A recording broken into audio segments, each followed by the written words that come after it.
share screen, test.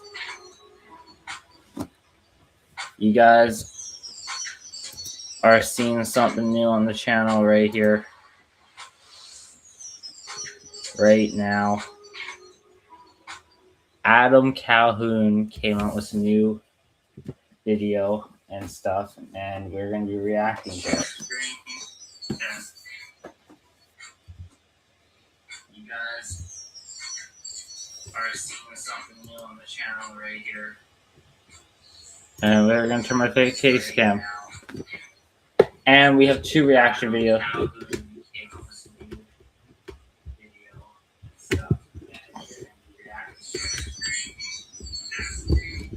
He's dropped a brand new video and stuff.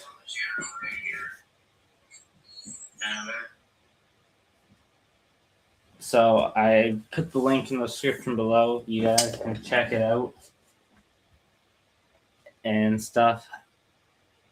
And we are going to move you guys up to my second screen.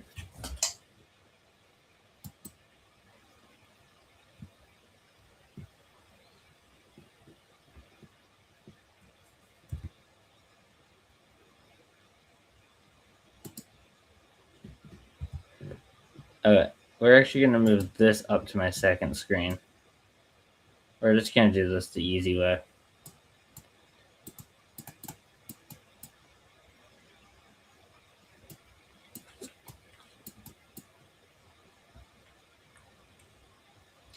Alright, we're going to start here right now.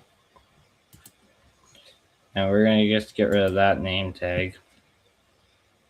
And put my name tag, if I can, on me. Okay, the name tag is just going to have to stay where it was. I don't think I can do anything about the name tag.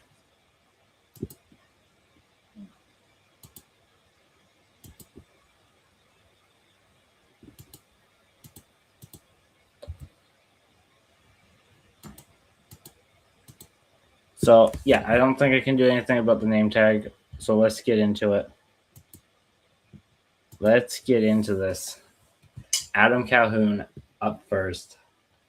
And then Massive Man. He dropped a video. This was yesterday's video, but I just didn't do the reaction video for it. So let's get into this. Of course, I don't know what it's all about. We're all going to just get into this. Adam Calhoun up first. And then Massive Man. He dropped a brand new video, and I don't know what we're getting ourselves into. If you guys want to see the story behind Tom McDonald, I'll be doing that on the same live stream today. And I'm also doing a Fortnite live stream later. So let's get into this. Here we go. We hang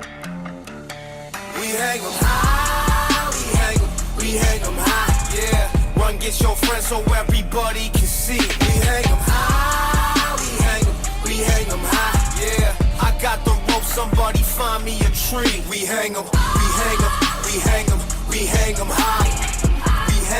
We hang 'em, someone testify, yeah. We hang 'em, we hang 'em, we hang 'em high. We hang 'em, someone testify, yeah. I ain't Chris Hansen, but why don't you take a seat?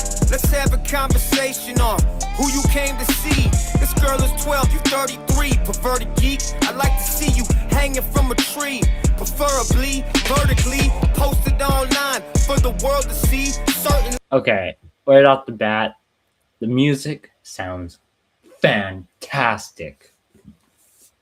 You guys never hear me say that word. The music sounds fantastic.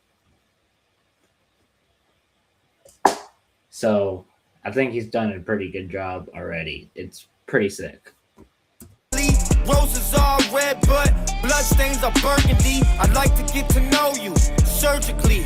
Let me get them same files Trump got, and I'ma hit a murder spree. Fuck a wood chipper, got a hammer and a chisel. Body bag with a zipper, put a scalpel down the middle. I'd like to see you from the inside, where your heart's at. So many places that I could poke. Where to start at? Somebody got some files on their desk last week, but they ain't putting out no names. No names. Somebody got some files on their desk last week, and I think we need some names. Some names. We hang 'em high, we hang 'em high, yeah. Run, get your friends so everybody can see. We hang 'em high, we hang 'em high, yeah. I got the rope, somebody find me a tree. We hang 'em, we hang 'em, we hang 'em, we hang 'em high. We hang 'em, someone testify, yeah.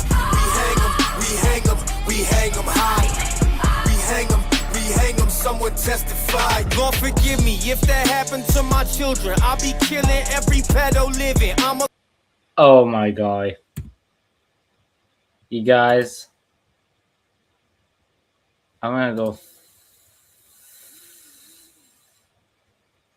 full camera right now. You guys, that is a sick video. I cannot lie. You guys, I honestly have no clue how he did that video. That video is so sick. You guys really have to get back to it.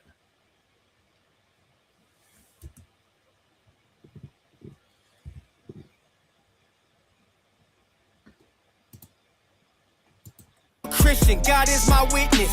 If you fucking with these kids, you getting gutted and skinned. I'm getting blood all over me. I guess I'm covered in sin. Got me doing God's work, what the government didn't. You hurt a child, you paid the price, but the government isn't. You got them files, didn't do nothing. What's the public opinion? We want justice, you fill your pockets with a couple of million. String 'em up.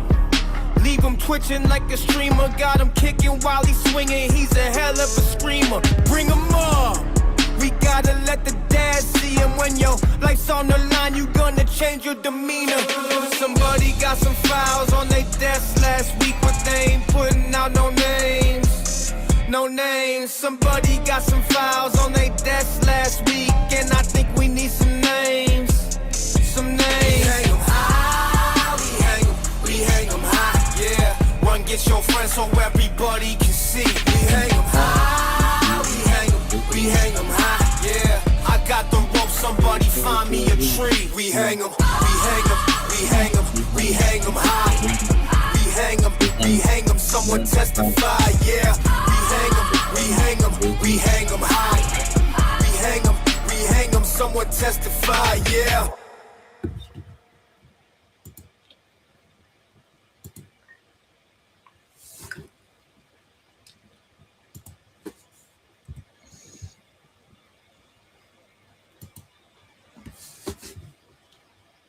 New album drops. Don't know when. I have no clue when the new album drops. You guys. Oh, my Aussie shirt. Thanks. Next will be Tom McDonald's reaction video of the story behind him. It's an hour long, but they gon' try to call you, but we will do it. Names, label you.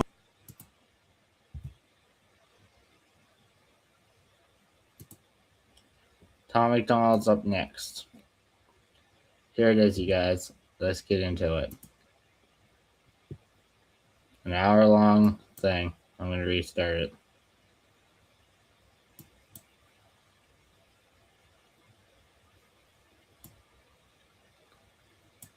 Okay.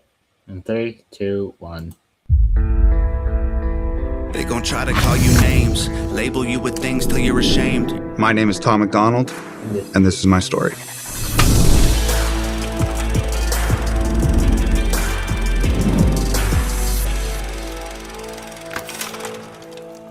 So I grew up in a very small town in Canada called Mission, which is sort of about an hour removed from Vancouver.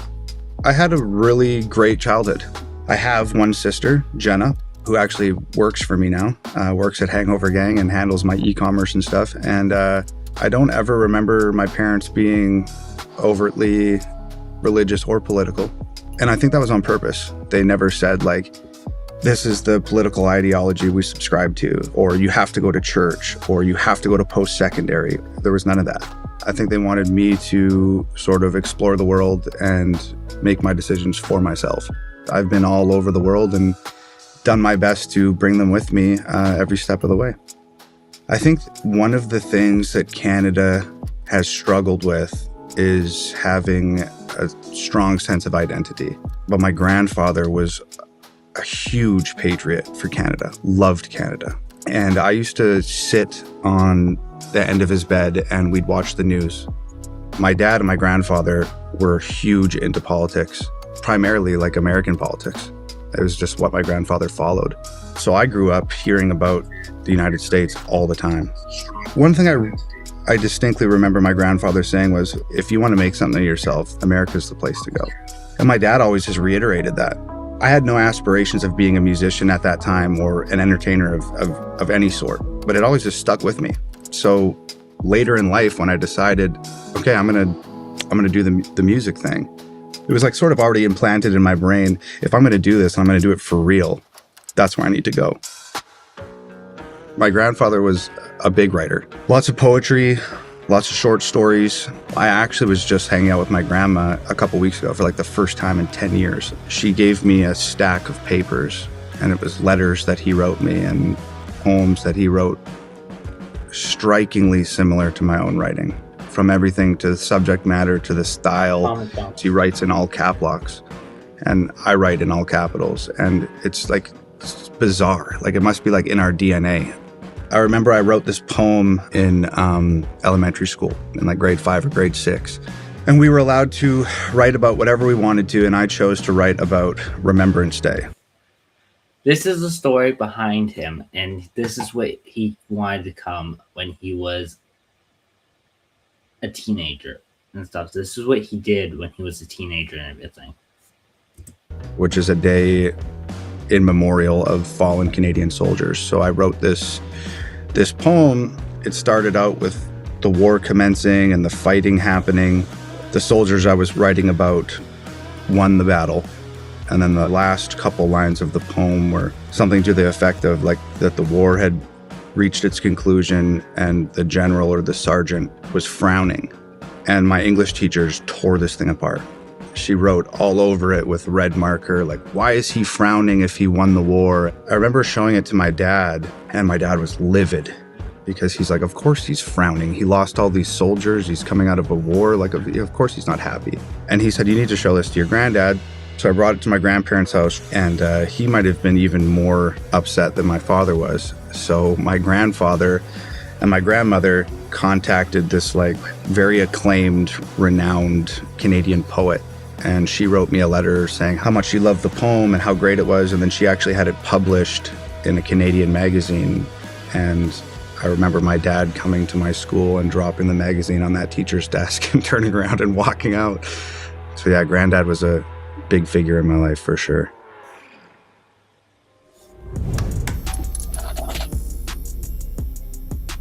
I went into a pawn shop with my dad when I was living in Mission, and he gave me $5. And he said, you can buy anything in this pawn shop with this $5. And I found this crate of CDs. Inside this crate of CDs, there was a Tupac album called All Eyes on Me. And it was a 2 CD set. And I'm just looking at it economically. I only got $5 from my dad. The CDs are $5. And if I get this Tupac album, I get 2 CDs for the price of 1. So I just bought it. I had no idea what Tupac was or, I'm just trying to get the most bang for my buck. I listened to those 2 albums for years straight, and I fell in love with hip hop at that point in time. But there's a huge disconnect. There's this like little white boy from the suburbs who's listening to this like fully grown black gangster rapper talking about a life that I have nothing in common with. Girls and cars and clothes and drugs and all that type of stuff.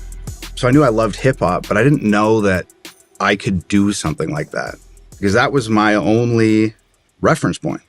So then many years later, I had got on a yellow school bus to go home from grade 7, I think maybe. And this kid sits next to me and he says, he's got a Discman with him. And he's like, you got to hear this. And I'm like, what is it? And he's like, it's this white rapper. His name's Eminem. And I was like, what? That's like a real corny name. And like, I don't know if I'm into it. And he's like, no, I stole this CD from my brother. You got to hear it. So I put on the headphones and listened to it and was just totally captivated. He's got blonde hair like me. He's got blue eyes like me. He looks like me. And that was like the first time the light bulb went off in my head. Like, I could do that. I had been writing songs my entire life and just keeping it a secret. I didn't have like a voice like a Robert Plant or a Joe Cocker, you know, somebody that had just a truly, you know, just recognizable, amazing voice. So I was writing poetry. The poetry evolved into rap music. And I kept those songs hidden for years and years and years, stuffed in a binder inside a drawer in my room in my parents' basement. I just wasn't ready to step into that arena yet. Seeing numbers. I had a real tough time in school. I was like bullied pretty bad. There was these two kids at school who really didn't like me for one reason or another. And it was the middle of winter, freezing cold. And these two kids invited me to come hang out at their place. So I walked over. Okay, I give you guys a little hint. I'll give you guys a little hint of what's going down in this. I'll give you guys a little hint as is. I'm going to sign off for the rest of today. And I'll see you on the Fortnite live stream. I hope you guys enjoyed the reaction video. Thank you for watching. And peace out. Thank you for watching, you guys. I really appreciate it.